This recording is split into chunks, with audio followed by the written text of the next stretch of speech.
सम्पूर्ण ख्रिस्टका अति प्रिय जनहरूमा जय मसीह।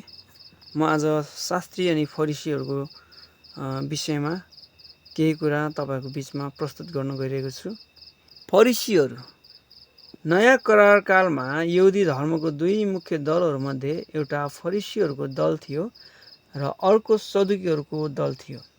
यी दुई दलहरूको सुरुवात ईसापूर्व दोस्रो शताब्दीमा भएको थियो, जुन बेला यहुदी धर्ममा ग्रीक प्रभावको कारण यहुदीहरू दुई भागमा विभाजित भएका थिए। अधिकांश फरिसीहरू कर्मचारी वर्गका थिए, जसले पारम्परिक यहुदी रीतिविधिहरूलाई विदेशीहरूका विचारहरू र राजनैतिक अभिलाषाबाट बचाएर राख्न चाहन्थे। सदुकीहरू धनी उच्च वर्गका मानिसहरू थिए।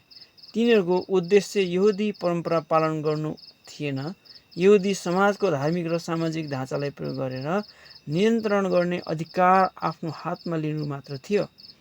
यी दुई दलहरू कसरी सुरु भयो भन्ने सम्बन्धमा हामी अगाडि हेर्नेछौँ।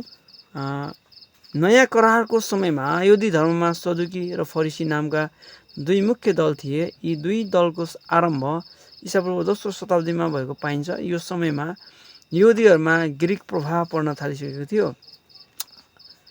यहुदी संस्कृतिमा ग्रीक विचारहरूका प्रभावको कारण यसको पक्ष लिने र यसलाई विरोध गर्ने यहुदीहरू बीच तनाव उत्पन्न भयो।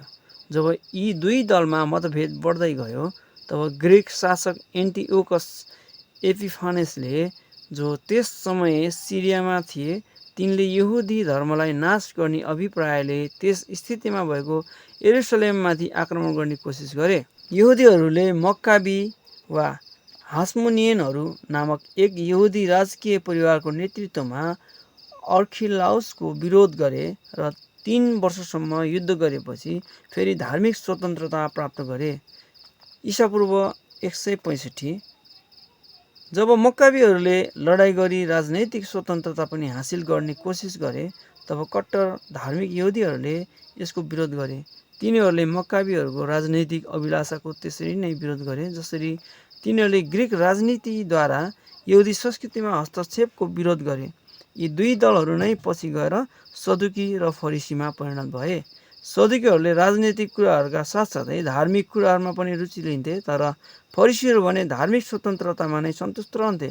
मक्काबीहरूले आन्तरिक मतभेद र विरोधभित्र पनि निरन्तर युद्ध गरिरहे अनि 20 वर्षपछि तिनीहरूले राजनैतिक स्वतन्त्रता प्राप्त गरे। ईसापूर्व 143 अब यहुदीहरू बीच स्पष्ट विभाजन भयो। राजनैतिक पक्ष लिने दलमा शक्तिशाली पुजारीहरू र धनी अगुवाहरू थिए। यिनीहरूलाई हास्मोनियन शासकहरूको समर्थन प्राप्त थियो। पछि प्रधान पुजारी हुने अधिकारको कुरामा हास्मोनियन शासकहरू बीच फुट आएकोले सदुकी र फरिसी दल बनिन गयो। सदुकी नाउँ सम्भवतः सादोकबाट आएको हो। सादोक पुजारी सोलोमन राजाको समयका व्यक्ति थिए। तिनकै सन्तानले आफ्ना मानिसहरूलाई वास्तविक पुजारीको वंशका मानिसहरू ठान्थे। यो कुरा चाहिँ हामीले 1 राजा 1 को 38-39, इजिकियल 44 को 15-16 अनि इजिकियल 48 को 11 मा हामी यसलाई हेर्न सक्छौँ। सदुकीहरूको कतिपय धार्मिक विश्वासका कारण यी दुई दलमा अझ बढी फाटो आयो। फरिसीहरूले तिनीहरूका पिता पुर्खाबाट पाएका परम्पराहरू अति कट्टरतासाथ पालन गर्थे, तर सदुकीहरूको रुचि परम्परामा त्यति थिएन। यी मानिसहरू केवल मोसाद्वारा लेखिएको आज्ञाहरूमा मात्र ध्यान दिन्थे। सदुकीहरूले मृत्युपछि आत्माको अस्तित्व रहन्छ र मरेका मानिसहरू शरीर पुनर्जीवित हुनेछन्, साथै परमेश्वरले जीवनमा हुने घटनाहरूलाई नियन्त्रण गर्नुहुन्छ र स्वर्गदूतहरूको अस्तित्व हुन्छ भन्ने कुरामा विश्वास गर्दैनथे।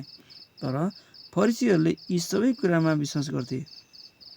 यसको निम्ति मत्ती 2 को 23, प्रेरित 4 को 1-2, 23 को 7-8 सम्म हामी हेर्न सक्छौँ।